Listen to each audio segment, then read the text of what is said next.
Hi everybody, this is Jedi Indie, and welcome to my behind the scenes channel at Jedi Indie 2. Today we will be looking at the most recent video I've published called Star Wars Quest for Dantooine. And I'd just like to say I'm very proud about the title sequence I have here going. The yellow font looks amazing. I didn't think to put in the yellow font, but I was like, let's give it a try, and it looks very nice, very crisp. And I'll just play the first part because I just love the glitching that I was able to do here.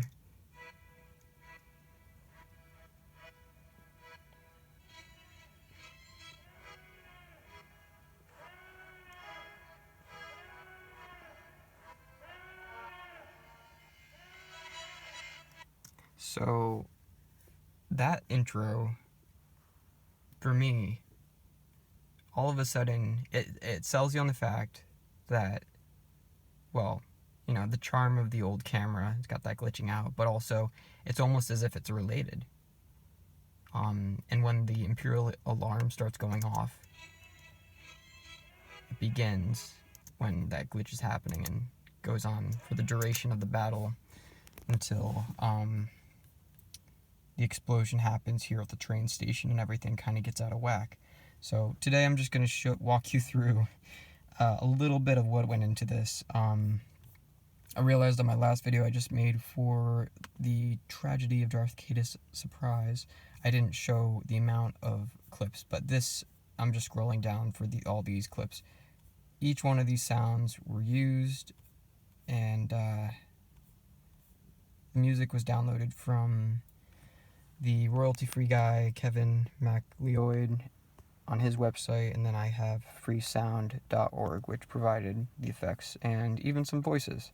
I didn't voice in this, actually, so if you hear a weird grunt or somebody going like, it wasn't me, but I'll do new voice acting soon enough, and then we'll have that again, because I really do enjoy it. It's quite the good time. So yeah, there is a lot of stuff.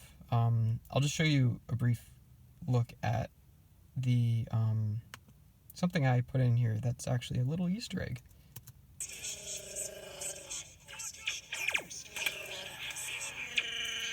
So that's a really hectic scene.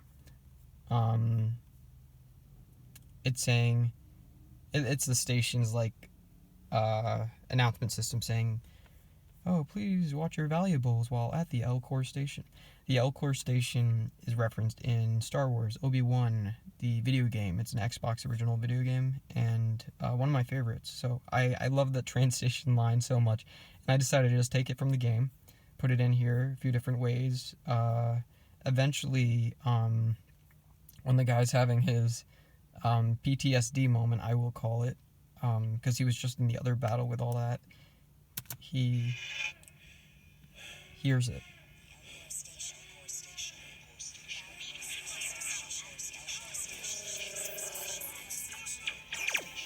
So he's having that moment.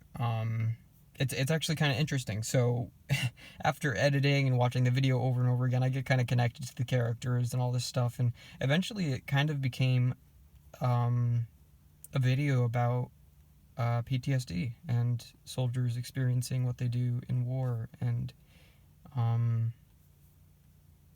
so that's and this guy's also kind of having some anxiety about the crowd, I think. He eventually just goes down there, is a little frustrated, and he's just like, oh, whatever, I'll just go down there. But he's still kind of suspicious looking about.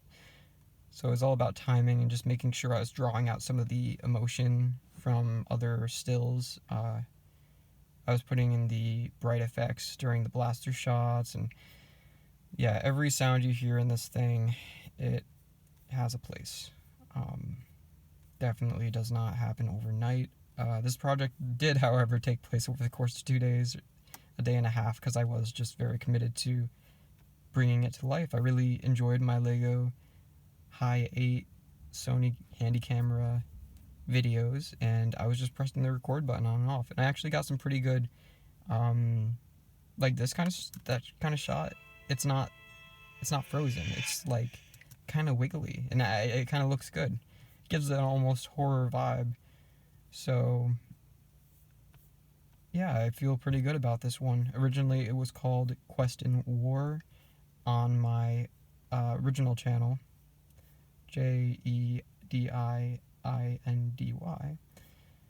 before I had to switch over everything and make it without any copyrighted music.